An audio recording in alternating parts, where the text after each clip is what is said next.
तीन ससुराल की जेठानी।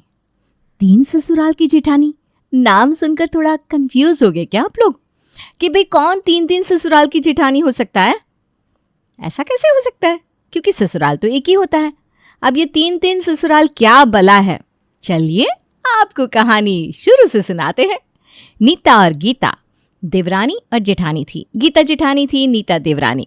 वैसे तो आमतौर पर परिवारों में देवरानी जेठानी में लड़ाई झगड़ा होना आम सी बात है, लेकिन हमारी कहानी में थोड़ा ट्विस्ट है।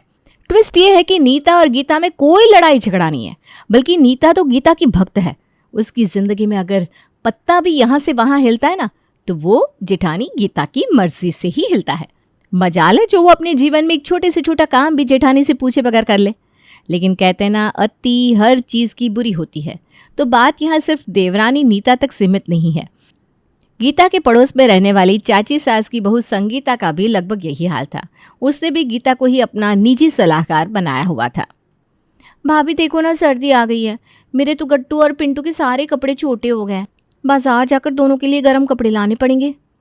अरे तो देवर जी को लेकर चली जाना, इंतजार किस बात का कर रही है? अचानक से ठंड बढ़ जाएगी, फिर क्या करेगी तू? भाभी आपको पता है ना, इनके पापा को ना तो घर के कामों में कोई इंटरेस्ट है, ना उनके पास टाइम है। वो तो कह देते हैं ये सब काम तुम देखो।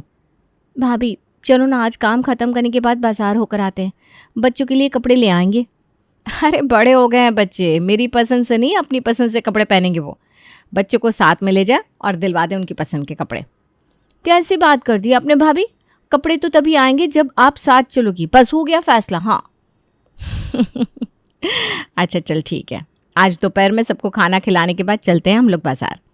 नीता और गीता बाजार जाती है और बच्चों के लिए गर्म कपड़े लेकर शाम तक घर लौट आती है। शाम के समय, मम्मा मैंने आपको बताया था ना, मेरे कॉलेज में एनुअल फंक्शन है, उसके लिए मुझे वाइट कुर्ती और दुपट्टे की ज़रूरत है, आप ले आई? अरे बेटा रियली सॉरी, मुझे टाइम ही नहीं मिल पा रहा है। अच्छा, मेरे लिए सामान लाने का आपके पास टाइम नहीं है? आप मार्केट गई थी ना चाची के साथ, तो मेरा सामान नहीं लेकर आ सकती थी क्या? अरे बेटा मैं मार्केट ज़रूर गई थी, लेकिन हम जहाँ गए थे ना, वहाँ सिर्फ छोटे बच्चों के कपड़े थे, और गट्टू और पिंटू के लिए कपड़े सिलेक्ट करते करते इतना लेट हो गया कि हमें जल्दबाजी में घर वापस आना पड़ा। फिर घर आकर खाना भी तो बनाना था सबके लिए। हम ज़्यादा टाइम मार्केट में लगाते तो फिर शाम को खाना लेट हो जाता। तू तो मेरी समझदार बेटी है ना, 1-2 दिन में मैं टाइम निकाल कर तेरा कुर्ता पक्का ला दूंगी। मम्मा एक दो दिन कहते हुए ना 10 दिन बीत गए हैं, और 2 दिन में मेरा फंक्शन है। कुछ नहीं करने वाले आप? आगे से मैं किसी भी चीज़ में पार्टिसिपेट ही नहीं करूँगी, क्योंकि मेरी माँ के पास मेरे लिए टाइम ही नहीं होता। पूर्वी नाराज़ होकर चली गई थी। बात तो ठीक भी थी, मार्केट तक जाकर भी गीता अपने बच्चों के लिए कुछ नहीं ले पाई थी। शाम के समय, अरे गीता बहू कहाँ हो भाई तुम? आजकल देख रही हूँ तुम्हारे दर्शन नहीं होते। आ ही रही हूँ चाची जी, कुछ नहीं रसोई में थी। आप बताइए क्या हुआ? बेटा कल सत्यनारायण भगवान की कथा रखवाइए घर में। अब जी तो इस समय घर में है नहीं, इसीलिए तुम्हें बताकर जा रहे हैं। ठीक है चाची जी, मैं माँ जी को बता दूंगी। कुछ देर बाद चाचा की बहू सुनीता का फ़ोन आता है। भाभी कल माँ जी ने घर में सत्यनारायण भगवान की कथा रखवाई है, पता तो चली गया होगा ना आपको? हाँ चाची जी आई थी ना बताने के लिए। तो बस आप ना सुबह 5 बजे पहुँच जाना, आपको ही सारी तैयारी करनी है। मुझसे ना सही से प्रसाद नहीं बन पाता, कच्चा पक्का ही रह जाता है हर बार, फिर माँ जी मुझे 10 तरह की बातें सुनाएंगी। आप आ जाओगे ना भाभी प्लीज़? अरे सत्यनारायण भगवान का प्रसाद बनाने में क्या है, ज़रा सा आटा ही तो भूजना होता है, मन से बनाएगी तो हो जाएगा। सुबह सुबह वैसे भी ना बहुत काम होता है, तो थोड़ा समझना। भाभी आपको पता है ना, मैं नहीं कर पाऊँगी। अब कुछ मत करना, बस आकर वहाँ खड़ी रहना, इतना ही बहुत होगा मेरे लिए। आप आ जाती हो तो लगता है सब आसान हो गया, अकेले में ना मेरे हाथ पैर फूलने लगते हैं। सुनीता के बार बार विनती करने पर गीता उसके यहाँ सुबह जाने के लिए तैयार हो जाती है। पूर्वी बेटा उठ जाओ, कॉलेज जाना है ना, मैंने तुम्हारा टिफ़िन बनाकर टेबल पर रख दिया है। इतने सुबह सुबह टिफ़िन भी बना दिया आपने? क्या हुआ, आप कहीं जा रही हो क्या? हाँ बेटा, वो सुनीता चाची है ना, उनके यहाँ पूजा है, वो अकेले काम नहीं कर पाती, तो वहीं थोड़ा सा उनकी मदद करने के लिए जा रही हूँ। इतनी सुबह टिफ़िन तैयार भी हो गया? क्या बनाया आपने? टिफ़िन में ब्रेड जैम रखा है, ले लेना हाँ याद से। आपको पता है ना मम्मा, मुझे ब्रेड जैम बिल्कुल भी पसंद नहीं है। ब्रेड जैम खाने के थोड़ी देर बाद ही मुझे भूख लग जाती है।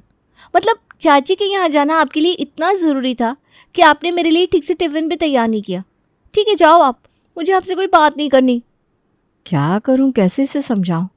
कोई सामने से आकर मदद मांगे तो उसे मना भी तो नहीं कर सकते ना। और मैंने तो अपनी तरफ से टालने की पूरी कोशिश की थी, लेकिन ये सुनीता भी ना बिल्कुल ही हाथ पैर छोड़कर बैठ जाती है। इतने साल हो गए शादी को, लेकिन अभी भी छोटे से छोटा काम करना होता है भाभी भाभी करके शोर मचाने लगती है। चाची के यहाँ जाकर पूजा का काम खत्म करवा कर लौटते हुए गीता को दोपहर के 12 बज गए थे। घर पहुंचकर वो जल्दी जल्दी देवरानी के साथ मिलकर घर में खाना बनाती है और फिर बच्चों को लेने के लिए बस स्टॉप की तरफ निकल जाती है। बच्चों को लेकर लौट रही थी तभी उसे पड़ोस में रहने वाली संगीता मिल जाती है। अरे भाभी, मैं ना अभी आपके घर ही आने वाली थी। अच्छा हुआ आप यहीं पर मिल गई। हाँ बोलो ना, बच्चे को लेने के लिए स्कूल गई थी, बस अभी वहीं से लौट रही हूँ। क्या बात है संगीता, बहुत परेशान नजर आ रही है, सब ठीक तो है ना? सब कुछ ठीक होता भाभी तो आपके पास क्यों आती? मैं बहुत परेशान हूँ, समझ में नहीं आ रहा क्या करूँ। अरे तुम तो बिल्कुल रोने जैसी हो गई हो। अच्छा चलो घर पर आराम से बैठकर बातें करते हैं। गीता संगीता को लेकर अपने घर पहुंचती है। संगीता एक बात बताओ, कुछ खाया है क्या तुमने? नहीं ना भाभी, सुबह सुबह मेरा और आशु का झगड़ा हो गया। आशु तो बिना टिफ़िन लिए ऑफिस चले गए। उसके बाद मेरा ऐसा मूड ख़राब हुआ कि मैंने भी कुछ नहीं बनाया, बस एक कप चाय पी रखी है। अरे तुम परेशान मत हो, ऐसा करो पहले गर्मा गर्म खाना खा लो, उसके बाद में बातें करते हैं। गीता संगीता के लिए गरम गरम रोटियां सेकती है और थाली में लगाकर उसे खाना देती है। खाना खाने के बाद अच्छा आप बताओ क्या बात है? क्या बताऊँ भाभी, मुझे ऐसा लगता है मेरा और आशु का रिश्ता ज़्यादा दिन तक नहीं चल पाएगा। हर छोटी छोटी बात पर झगड़ा हो जाता है हमारा। आज सुबह ही मेरी आशु से बहस हो गई और वो बिना खाना लिए चले गए। तब से ना मेरा किसी भी चीज़ में मन नहीं लग रहा। देखो संगीता, पति पत्नी के बीच में छोटी मोटी नोकझोंक तो चलती रहती है, इतनी बड़ी बड़ी बातें क्यों सोचने लग जाती हो तुम? ऐसा कौन सा शादीशुदा कपल होगा जिनके बीच में लड़ाई झगड़ा नहीं होता? तुम अपने मन से ये सारी बातें निकाल दो और शाम को आशु के आने से पहले कुछ उसकी पसंद का अच्छा सा बना दो। अच्छे से सज संवर के मुस्कुराते हुए उसका स्वागत करना। देखना सारा लड़ाई झगड़ा चुटकी बजाते खत्म हो जाएगा। अरे पगली, पतियों का गुस्सा ना मोम की तरह होता है, 1 मिनट में पिघल जाता है और गायब हो जाता है। ये तो हम बीवी हैं जो बातों को मन से लगाकर रोना धोना करती रहती है। पूर्वी बेटा, अभी तक कपड़े चेंज नहीं किए तूने, और ये थाली में खाना भी ऐसा ही रखा हुआ है। जा कपड़े चेंज करके खाना खा ले बेटा, कितना लेट हो गया। तुम्हारी मम्मी कहाँ है? मुझसे क्या पूछ रहे हो दादी, मम्मी से ही पूछो ना, उन्हें तो किसी बात से कोई फ़र्क नहीं पड़ता। मेरी अलमारी में कपड़े भी नहीं है, बस जल्दी जल्दी खाना टेबल पर रखकर चली गई। अरे लेकिन तेरी माँ गई कहाँ, उसे ज़रा सी भी फिक्र नहीं है। बच्ची अभी आई है, ये नहीं कि उसे खिला पिला दे। ऐसा कौन सा ज़रूरी काम आ गया उसके पास? संगीता आंटी आई है दादी, और रोना धोना कर रही हैं। मम्मी भी उन्हीं के पास बैठी हुई हैं। तेरी माँ की ना जगत भलाई के चक्कर में किसी दिन मेरा पारा गर्म हो जाएगा, देखना तू। अरे बड़ी बेशर्म है ये संगीता, भी रोज़ रोज़ चली आती है। अरे भाई, अपने घर के झगड़े घर में सुलझाओ ना, किसी और की लाइफ को डिस्टर्ब करने का भला क्या तू क्या? भाभी जैसा आपको लग रहा है ना वैसे बिल्कुल भी नहीं है। आशु आशु आज मुझे क्या कर गए, मुझसे शादी करके बहुत बड़ी गलती कर दी उन्होंने। अरे तू क्यों इतनी टेंशन ले रही है? होता है, गुस्से में कई बार निकल जाता है मुंह से। तू टेंशन ना ले, चल अभी ये सब सोचना बंद कर। गीता के कई बार समझाने पर 1 घंटे बाद संगीता अपने घर लौट गई थी। ये क्या है बहू, ये संगीता देख रही हूँ मैं हर दूसरे दिन भाभी भाभी करती हुई चली आती है। अरे उसकी नई नई शादी हुई है, उसके पास घर में कोई काम नहीं है क्या? पर तुझे तो है ना 10 काम। पूर्वी अभी अभी आई है ना, तूने उसके अलमारी में कपड़े रखे हैं। अरे एक बार जाकर देख उसने खाना खाया कि नहीं। बस उस नाटक कंपनी के आंसू पोंछने में लग गई। अपने घर में खाना बनाने में उसको टेंशन था तो यहाँ आकर ठूस कर गई, तब टेंशन किधर गया? अरे ऐसा नहीं है माँ जी, वो बेचारी सही में बहुत रो रही थी। बहुत तेज़ झगड़ा हो गया था उसका आशु के साथ। अभी तो मैंने उसे समझा बुझा कर भेज दिया, पता नहीं आसानी से सुलझेगा भी कि नहीं। संगीता के रोने धोने के कारण पूरा दिन गीता का मन परेशान रहता है। मम्मा आओ ना मेरे पास। नहीं बेटा, आज मम्मा का मूड सही नहीं है, कुछ अच्छा नहीं लग रहा है। तुम अकेले कुछ गेम खेल लो। रात को सारा काम खत्म करने के बाद जब गीता अपना मोबाइल लेकर बैठी तो उसने देखा संगीता ने आशु के साथ पिक्चर्स स्टेटस में लगा रखे हैं। अरे ये क्या, अभी दोपहर तक तो इसका रोना धोना चालू था और अब ये दोनों पति पत्नी प्यार मोहब्बत वाले स्टेटस पोस्ट कर रहे हैं। इनकी फ़ोटो देखकर कौन कहेगा कि सुबह इनका झगड़ा हुआ था? क्या हुआ, किसकी फ़ोटो देखकर हैरान हो रही हो? अरे कुछ नहीं, वो संगीता है ना, सुबह आई थी, बहुत परेशान हो रही थी। आशु के साथ झगड़ा हो गया था उसका। अरे पापा, इसमें कौन सी नई बात है? संगीता आंटी तो हर तीसरे दिन आ जाती हैं। 2-2 घंटे बैठकर मम्मी का दिमाग खाती हैं। चाय नाश्ता खाना सब निपटा कर यहाँ से जाती हैं।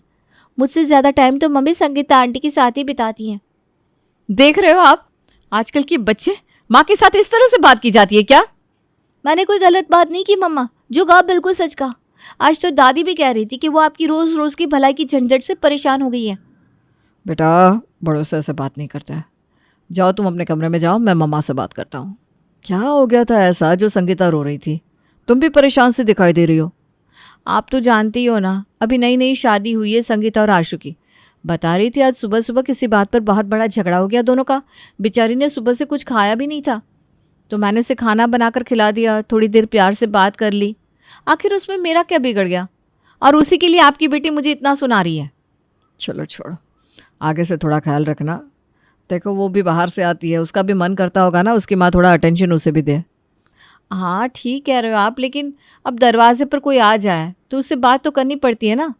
और फिर पूर्वी भी तो बड़ी हो रही है, थोड़ी समझदारी की उम्मीद तो मैं उसके साथ कर ही सकती हूँ। गीता के पति दिनेश को पता था कि गीता को उसकी बातें इतनी आसानी से समझ में नहीं आएगी। वैसे भी कहते हैं ना, इंसान जब तक ठोकर नहीं खाता उसे रास्ते की समझ नहीं आती। कुछ दिन बाद, गीता, नीता, याद है ना बहुओं, शाम को मोहल्ले में पार्टी है, समय से तैयार हो जाना। हम सबको गुप्ता जी के बेटे की बारात में चलना है।